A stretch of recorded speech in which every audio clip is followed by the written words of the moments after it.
காக்குமே. கிமுக்தைர்பூஜோபிஸ்தவகி கருணா யாவதுதிஜாத் அகம் தாவத்தேவ பிரகித விவிதார்த்த பிரலபிதகா புரக்ளுப்தே பாதே வரத தவனேஷ்யாமி திவசான் யதா சக்தியும் யக்தோ நதினுதி நிஷேவா விரசயன்.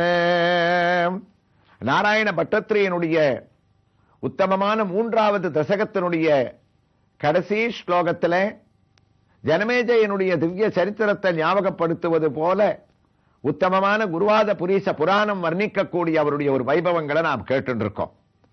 அந்த வைபவங்களை நாம் அடையக்கூடிய ஸ்ரீ கிருஷ்ணனுடைய திவ்ய தரிசனம் உங்களுக்கு ஞாபகத்தில் இருக்கும்.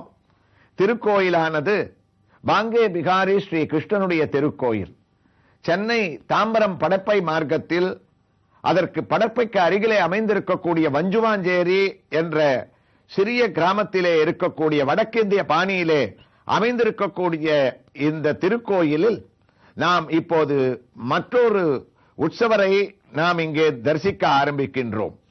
இவர் இங்கு அழகான பளிங்கு கல்லிலே அமைந்திருக்கின்றார். இவரும் வேணுகோபாலன்.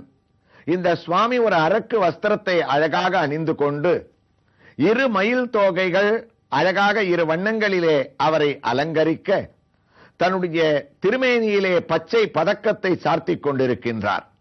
நீலவண்ண கண்ணன், அவனுடைய கையிலே ஒரு புல்லாங்குழல், திருவாபரணங்களோ பற்பலவாக அவனுடைய திருமேனி முழுவதும் பலவிதமாக மின்னிக் கொண்டிருக்கின்றது. இந்த கண்ணனுக்கு பக்கத்திலேயும் அழகான ஒரு ராதை பிராட்டி தானும் திறந்த கண்களோடு அபய கஸ்தத்தோடு நமக்கு அந்த அருளை வாரி வழங்கிக் கொண்டு உயர்ந்த கிரீடத்தை சார்த்திக் கொண்டு நமக்கு சேவை அளிக்கின்றாள். ஆக 2 உற்சவர்கள் இங்கே. நேற்று ஒரு உற்சவரை தரிசித்தோம். இன்றும் ஒரு உற்சவமூர்த்தி பளிங்கு கல்லால் ஆன ராதாகிருஷ்ணரை நாம் தரிசித்து கோயிலை வலம் வர ஆரம்பிக்கின்றோம். ஆகா, இந்த கோயிலிலே எத்தனை விதமான படங்கள் இங்கே அலங்கரித்துக் கொண்டிருக்கின்றன. பலவிதமான படங்கள், எல்லாவற்றிலும் பல ரூபங்களிலே கண்ணன் அழகாக நமக்கு காட்சியளிக்கின்றான். இதோ புல்லாங்குழலோடு கண்ணன் கருணையோடு இருக்க நாம் 2 உற்சவர்களாக எந்த ராதை கண்ணனை தரிசித்தோமோ அதே கண்ணன் இங்கு ராதை அவனுடைய தோளிலே தான் சற்றே அழகாக சாய்ந்து தன்னுடைய திவ்யமான கைகளை, தன்னுடைய வலது கையை அழகாக அவனுடைய தோளிலே வைத்துக் கொண்டு அந்த கையும் நமக்கு தரிசனம் அளிக்கும்படி ராதாகிருஷ்ணனுடைய அழகான ஒரு காட்சி. அதற்கு பக்கத்திலே ஆகா, யசோதை கண்ணன் என்ன அழகு! ஆபரணங்கள் பலவற்றை தான் போட்டு அணிந்து கொண்டு எவ்வாறு நவராத்திரியிலே நம் வீட்டிலே இருக்கக்கூடிய பெண்கள் குழந்தைகளுக்கு நாம் புது புது வஸ்திரங்களை உடுத்தி பலவிதமான ஆபரணங்களை போட்டு அலங்கரித்து நாம் அழகு பார்ப்போமோ, அந்த நவராத்திரியாக இருப்பதால் கண்ணனுக்கும் அந்த ஆசை வந்துவிட்டது போல அம்மாவிடத்திலே அடம்பிடித்திருப்பானோ, நானும் மற்ற சிறுவர்கள் சிறுமிகள் போல அலங்காரம் செய்து கொள்ள வேண்டும் என்று. அதனால் இதோ பொறுமையாக யசோதை பிராட்டி அழகான பெட்டியை தனக்கும் கண்ணனுக்கும் நடுவிலே வைத்துக் கொண்டிருக்கக்கூடிய பெட்டியையும் இந்த படத்திலே நாம் தரிசித்துக் கொண்டிருக்கின்றோம். இவனுக்கு என்ன அலங்காரங்களை முடித்துவிட்டாள்? அழகான முத்து கொண்டையை தான் சார்த்திக் கொண்டிருக்கின்றான். காதுகளிலே அவ்வாறும் இவ்வாறும் ஆடாது அசையாது வா கண்ணா என்று நாம் கூப்பிட்டாலும் அவனுடைய காதுகளிலே இருக்கக்கூடிய அந்த ஜிமிக்கி தோடுகள் ஆடி அசைந்து கொண்டுத்தான் இருக்கின்றது. மூக்கிலே அழகாக அவன் சொருகிக் கொண்ட புல்லாக்கு, முத்து மாலைகளால் ஆன பதக்கம், நிர்மால்யமாக தரிசனத்தை அளித்துக் கொண்டிருக்கக்கூடிய அவனுடைய இடுப்பிலே இதற்கு முன்னால் அவனுக்கு தாம்பக்கயிறை கட்டிய யசோதை அந்த ஒரு பாவம் நீங்குவதற்காக வைரத்திலே இப்போது அரஞ்ஞானை அவனுடைய இடுப்பிலே கட்டிருக்கக்கூடிய அழகான ஒரு காட்சி. இது மட்டுமா? பெட்டியிலிருந்து ஒரு மாலையை கையிலே போடுவதற்காக யசோதை பிராட்டியானவள் வைத்துள்ளாள். அதை அவள் போட வேண்டும். அதற்குள் கண்ணனோ நாம் பொதிகை தொலைக்காட்சி மூலமாக அவனை பார்க்கின்றோம் என்று தெரிந்து கொண்டு யசோதையை பார்க்காமல் சற்றே தன்னுடைய தலையை திருப்பி கண்களை அகல விரித்துக் கொண்டு அவன் என்னையா பார்க்கிறீர்கள் என்று நம்மை பார்க்கக்கூடிய நிர்மால்ய தரிசனத்தினுடைய அழகை வேறு எங்கு நாம் காண முடியும்?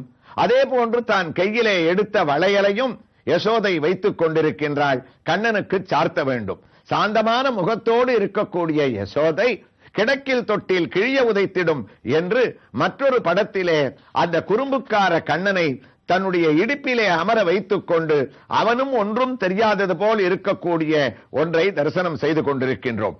அது மட்டுமா, வெண்ணையை கடைந்த பானையில் உள்ள மத்தை கையிலே வைத்துக் கொண்டு வெண்ணையை விழுங்க தயாராகக்கூடிய நவநீத கோலத்தோடு அவன் தலையிலிருந்து பாதம் கைகளில் பற்பல ஆபரணங்களை இந்த வெண்ணை திருக்கோலத்திலேயும் சார்த்திக் கொண்டு குறும்பு கண்களால் நம்மை பார்க்க அவனை தாண்டினோமே ஆனால் பாஷ்யக்காரரான ராமானுஜர் அவருடைய திவ்ய தரிசனமும், அது மட்டுமா, இதுவரைக்கும் நாம் தரிசிக்காத குரூரம்மை கண்ணனை சேர்த்து இந்த திருக்கோயிலே நாம் தரிசிக்கக்கூடிய பாக்கியத்தை அடைந்திருக்கின்றோம். சென்ற பல பகுதிகளிலே குரூரம்மையினுடைய பக்தி, குருவாயூரிலே கண்ணன் அவளுக்கு ஆட்பட்ட விதங்களை எல்லாம் நாம் கேட்டிருக்கின்றோம். இதோ அந்த திவ்ய தரிசனம்.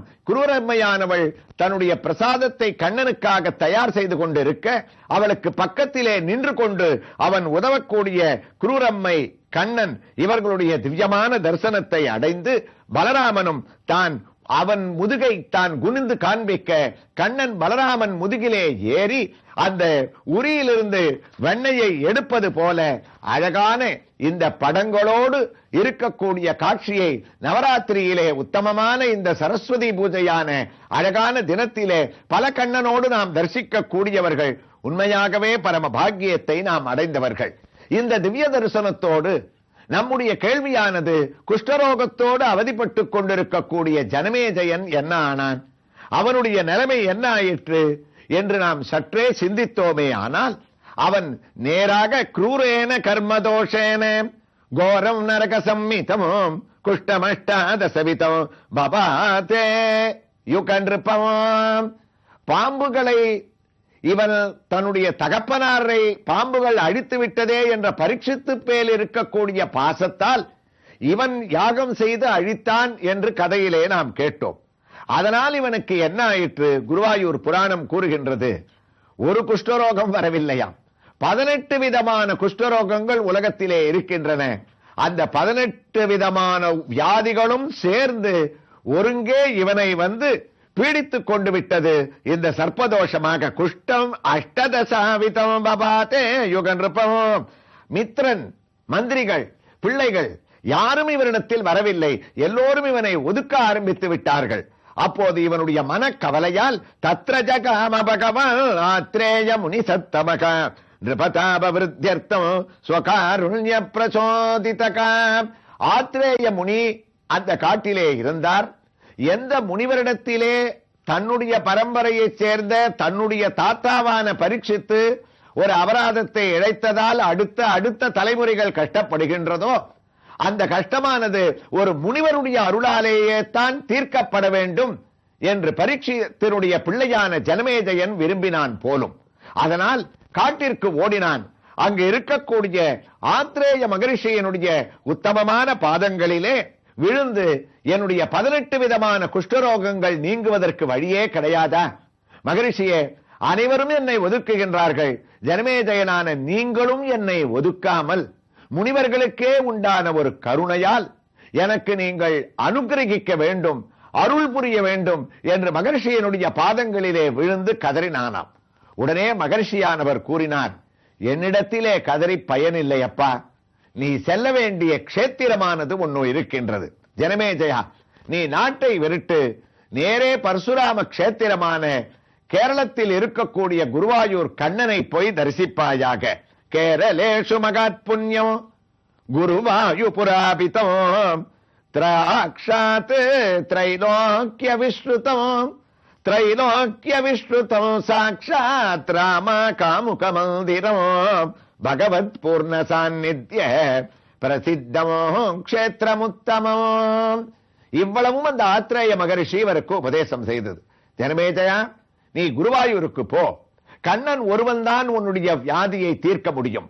ஏனென்றால் கண்ணன் நீங்கள் எவ்வளவு தவறு செய்தாலும் உங்களை காப்பாற்றியே தீருவேன் என்று உங்களுடைய பரம்பரைக்கு கட்டுப்பட்டவன். அவன் உங்களை பார்த்த சாரதியாக தேரோட்டி காப்பாற்றியவன், தூது சென்று காப்பாற்றியவன். உன்னுடைய தாத்தாவான பரீட்சித்தை கர்ப்பத்திலே சக்கரத்தை பிரயோகம் செய்து காப்பாற்றியவன். அதனால் அந்த வம்சத்திற்கே குலதெய்வம் போல் இருக்கக்கூடிய கண்ணன் குருவாயூரிலே சாட்சாத் சாநித்திய சொரூபமாக குடிகொண்டிருக்கின்றான். அவனிடத்திலே நீ சென்று பிரத்யக்ஷ தெய்வமாக பேசக்கூடிய தெய்வம் குருவாயூரப்பன். அவனிடத்திலே உன்னுடைய குறையை முறையிட்டு தைலாபிஷேக சமயே தீர்த்தேனாசவை சிரகாம் தினே தினே தர்சனம் ஸ்யாத் துவாதசைவ பிரதாததைகே அபிஷேகத்வயம் பஞ்சபூஜா தீபாவலோகனோ வீதி யாத்ரா த்ரியம் பశ్చాத் அந்தே தூப நிவேதனமோ. ஆத்ரேய மகரிஷி கடந்த பகுதிகளிலே காலையிலிருந்து மாலை வரை என்னென்ன பூஜைகளை எல்லாம் நாம் தரிசித்தோமோ, எதனுடைய விவரங்களை எல்லாம் நாம் கேட்டோமோ, அத்தனை பூஜைகளையும் பல நாட்கள், ஒரு மண்டல காலம் 40 நாட்களுக்கு மேல் அங்கு தங்கி குருவாயூரப்பனை பக்தியோடு வழிபட்டு அவரிடத்திலே முறையிட்டால் அவர் மூலமாக கண்டிப்பாக இந்த குஷ்டரோகமானது தீங்கும். தீர்க்க முடியாத வியாதிகளை தீர்த்து வைப்பவனாக கலியுகத்திலே பிரத்யக்ஷ தெய்வமாக இருக்கக்கூடியவன் ஸ்ரீ குருவாயூரப்பனான கண்ணனுடைய சாநித்தியம். அதனால் நீ குருவாயூரை அடைந்து காலையில் ஆரம்பித்து தைலாபிஷேக சமயே ஏ ஜனமேஜயா அந்த குளத்திலே நீராடி தைலாபிஷேகத்தை தரிசிக்க வேண்டும். தினே தினே தர்சனம் துவாதசைவ பிரதாதசைகே. ஒரு நாள் கூட நீ குருவாயூர் கோயிலுக்கு உடம்பு முடியவில்லை என்று போகாமல் இருக்கக்கூடாது. தினமுமே நீ தரிசிக்க வேண்டும். காலையிலிருந்து இரவு வரை ஆத்ரேய மகரிஷி குறிப்பிட்டார் 12 விதமான பூஜைகள் அந்த குருவாயூர் கோயிலிலே நடைபெறுகின்றன. பலவிதமான பிரசாதங்கள் குருவாயூரப்பன் திருப்தியாக ஏற்றுக்கொள்ளுகின்றான். அவற்றையெல்லாம் நீ தரிசிக்க வேண்டும். எல்லாவற்றிற்கும் மேலாக காலையிலே நடக்கக்கூடிய பாலபிஷேகத்தை உன்னுடைய கண்ணால் அபிஷேகத்வயம் பஞ்சபூஜா தீபாவலோகனோ உச்சி பூஜையை தரிசிக்க வேண்டும். அபிஷேகத்தை பார்க்க வேண்டும். மாலை வேளையிலே சாயரட்சை வேளையிலே செண்டா வாத்தியம் அஷ்டபதியோடு அவர்கள் கொட்டிப்பாடக்கூடிய உத்தமமான தீபாவலோகனம் தீப தரிசனத்தை நீ அடைய வேண்டும். இவ்வாறு குருவாயூர் வீதிகளிலே நீ நடந்து அவனுடைய கோயிலை அடைந்து ஒரு மண்டல காலம் அவனுடைய திவ்ய தரிசனத்தை அடைந்தால் வீதி யாத்ராத்ரியம் பశ్చాத் அந்தே தூப நிவேதனோ இரவு போடக்கூடிய திருப்புக்கா பூஜை உன் பேல் பட வேண்டும். அதுவரை நீ தரிசிக்க வேண்டும். இப்போதே நீ குருவாயூருக்கு கிளம்புவாயாக என்று மகரிஷியானவர் சொல்ல அவரிடத்திலே இருக்கக்கூடிய பரிபூர்ணமான நம்பிக்கையோடு தங்களுடைய வம்சத்தை நடந்து அவர்களோடு பேசி காப்பாற்றிய கண்ணன் அதே சாநித்தியத்தோடு குருவாயூரிலே ஒன்றையடி உன்னிகிருஷ்ணனாக விக்கிரக ரூபத்தோடு இன்றும் பேசிக் கொண்டிருக்கின்றான் என்ற ஒரு நம்பிக்கையிலே மகரிஷி ஆசீர்வதிக்க புறப்பட்டான் ஜனமேஜயன் குருவாயூரை நோக்கி. அவன் அங்கு தங்கினானா? பூஜைகள் அவனுக்கு தடங்கலின்றி தரிசனம் அவனுக்கு கிடைத்ததா? வியாதியானது நீங்க பெற்றதா என்ற பட்டத்திரியினுடைய இந்த ஸ்லோகத்தினுடைய வியாக்கியானமான ஜனமேஜயனுடைய சரித்திரத்தை இந்த திருக்கோயிலின் திவ்ய தரிசனத்தோடு அடுத்த பகுதியிலே நாம் தொடர்ந்து கேட்கலாம்.